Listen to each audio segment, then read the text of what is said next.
Hello friends, welcome to my channel. ఈరోజు నేను మీకు పచ్చి రొయ్యలు టమాటో కర్రీ ఎలా తయారు చేసుకోవాలో చూపించబోతున్నాను. దానికోసం ఒక గిన్నెలో రొయ్యలు తీసుకొని వీటిని శుభ్రంగా కడుక్కోవాలి. ఇలా కడుక్కున్న తర్వాత దీంట్లో ఒక స్పూన్ పసుపు వేసుకొని స్టవ్ ఆన్ చేసుకొని ఈ రొయ్యల్ని ఉడికించుకోవాలి.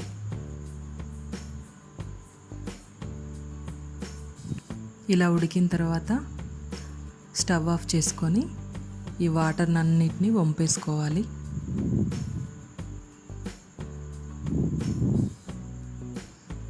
ఈ విధంగా ఉడికిన తర్వాత ఈ రొయ్యల వెనకాల ఒక బ్లాక్ కలర్లో మనకు ఒక లైన్ లాగా కనిపిస్తుంది. దాన్ని తీసేయాలి. దాన్ని తీసేసి శుభ్రంగా క్లీన్ చేసుకోవాలి. అలాగే వండుకుంటే మనకి కర్రీ అంతా కొంచెం ఇసుక తగులుతున్నట్లుగా అనిపిస్తుంది. అందుకే అది క్లీన్ చేసుకోవాలి ఖచ్చితంగా.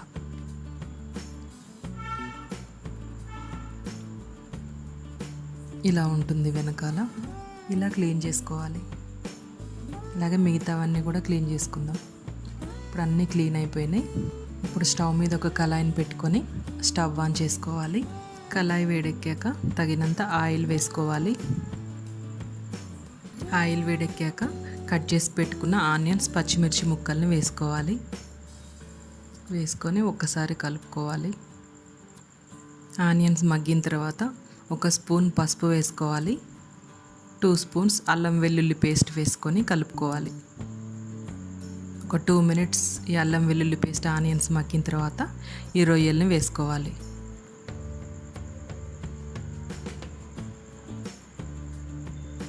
రొయ్యలు ఇలా మంచిగా ఫ్రై అయ్యాక ఇప్పుడు టమాటాలని వేసుకోవాలి.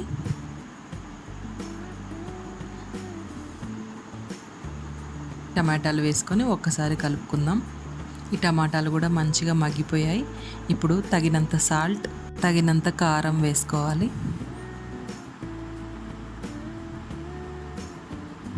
వేసుకొని ఒక్కసారి మంచిగా కలుపుకోవాలి. ఇలా కలుపుకున్న తర్వాత ఒక 5 మినిట్స్ మగ్గించుకుందాం. 5 మినిట్స్ తర్వాత ఇప్పుడు ఒక స్పూన్ ధనియాల పొడి, ఒక స్పూన్ గరం మసాలా పొడి, 2 స్పూన్స్ కొబ్బరి పొడిని వేసుకోవాలి.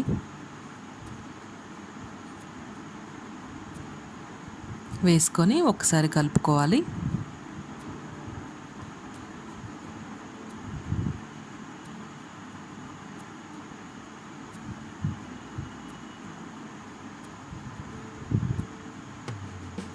ఇలా కలుపుకున్న తర్వాత ఒక 5 మినిట్స్ స్టవ్ సిమ్లో పెట్టుకొని ఉంచుకుందాం. ఇప్పుడు స్టవ్ ఆఫ్ చేసుకుందాం. మనకి పచ్చి రొయ్యలు టమాటా కర్రీ రెడీ అయిపోయిందండి. మీరు కూడా ఒకసారి ట్రై చేసి ఎలా ఉందో కామెంట్ చేయండి.